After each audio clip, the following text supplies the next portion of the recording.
Salut à tous, ici c'est le Master Teacher Serein. Ici nous parlons de développement personnel, nous parlons des enseignements de langue, de culture, d'échanges de langue et de culture aussi. Nous parlons un peu de tout et de rien, mais c'est plus basé sur l'éducation de la vie, pas l'éducation de l'école. Alors, j'aimerais vous parler aujourd'hui de quelque chose qui affecte beaucoup de parents, surtout chez nous. Vous constaterez qu'il y a nombreux des familles qui ont du mal à se stabiliser. Chez les autres, les Arabes, les Asiatiques, vous allez voir beaucoup de familles qui ont une richesse de façon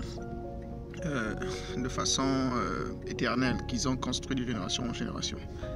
Mais chez nous, c'est des trucs qui se font très rares parce que l'éducation même de nos enfants, c'est fait au hasard. Et il n'y a pas de consistance en fait de génération en génération. Voyez-vous par exemple, un enfant qui vient de naître, il n'a pas de base. Il n'a pas de base, il ne sait même pas comment est-ce qu'il faut épargner, on n'apprend pas tout ça. Il ne sait même pas, il n'a pas encore gaffé avec l'argent pour comment est-ce qu'il faut multiplier l'argent. Parce qu'il il n'a pas d'épargne, il ne peut pas multiplier de l'argent.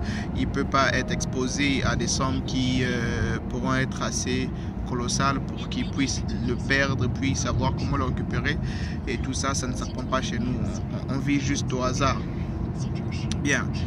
Constaterait que quand certaines personnes qui veulent changer les choses, quand ils arrivent à grandir quand même, alors ils arrivent à ce niveau où vous voyez un enfant de 18 ans ou bien 25 ans, à ce niveau-là, quand ils commencent à prendre conscience que voilà, il y a un gap qui est là et que je dois combler peut-être ce vide, peut-être pour changer les choses, alors quand il va commencer à travailler, chercher l'argent, déjà qu'il n'a pas d'épargne, il doit construire l'épargne lui-même. Il n'a pas de nom, parce que le nom aussi, les gens que vous connaissez, ça joue de beaucoup. Donc il n'a pas tout ça.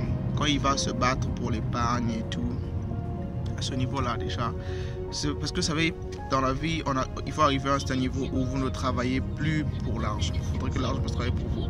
Mais la première étape, c'est d'abord l'épargne, voyez-vous. Alors quand il arrive à ce niveau-là, il doit d'abord passer au moins 5 ans, 10 ans pour travailler pour l'argent. S'il est très intelligent et que le travail qu'il fait lui apporte assez, 5 ans, 10 ans, il peut s'en sortir pour qu'il arrive à mettre en place, tourner son argent pour que au moins il ne puisse plus travailler pour l'argent, peut-être après 10 ans. Quand tu arrives encore à ce niveau-là, maintenant il faut commencer à penser à mettre en place un système qui va favoriser la famille.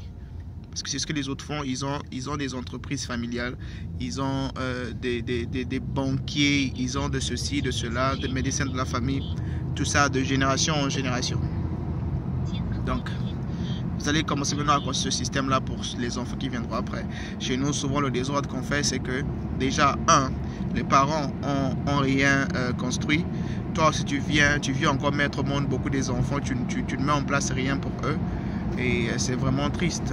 Le conseil que je donnerais peut-être à tous nos frères qui veulent changer ce cycle-là et nos sœurs, il faudrait se rassurer que vous n'ajoutez plus les problèmes à la famille. Quand vous voulez mettre au monde un enfant, arrangez-vous au moins que cet enfant-là que vous allez mettre au monde, que vous allez vous assurer que voilà, lui aussi ne viendra pas dépendre du hasard, de la chance. Ou bien il va travailler dur. Travailler dur n'a jamais été quelque chose qui mette les gens au top. C'est vrai que tu peux t'en sortir, mais ça sera juste pour acheter ton pain pour manger. Mais tu ne pourras jamais arriver au top. Il faut travailler intelligemment. Ah donc, dès que votre enfant va naître, par exemple le Congo aussi, il faut prendre la monnaie de CFA. Vous pouvez vous arranger à au moins épargner 5 000 francs pour votre enfant chaque jour dès sa naissance. Quand il va grandir, mettez-lui un compte, ce qu'on appelle le piggy bank. C'est comme une caisse où il va mettre de l'argent, même qui n'est pas vrai. Mais vous avez un vrai compte pour lui, que vous mettez 5 000 chaque mois et que vous lui faites mettre cet argent-là pour que ça puisse grandir pour lui. Toutefois, il faudra se lui donner certaines sommes que vous allez lui dire comment est-ce qu'il va. Enfin, vous allez voir comment est-ce qu'il va gérer ça, s'il va tout gaspiller avec les bonbons. C'est depuis le bas âge qu'on voit le caractère d'un enfant aussi. Vous allez voir comment est-ce qu'il va gérer. Si vous donnez 100 francs par exemple, vous l'expliquez qu'avec les 100 francs là, si tu dépenses tout, il ne va rien te rester toute la semaine. Tu ne pourras pas acheter d'autres bonbons. Comment est-ce que tu peux faire pour que tu puisses avoir les 100 francs et avoir les bonbons en même temps? Donc c'est comme ça.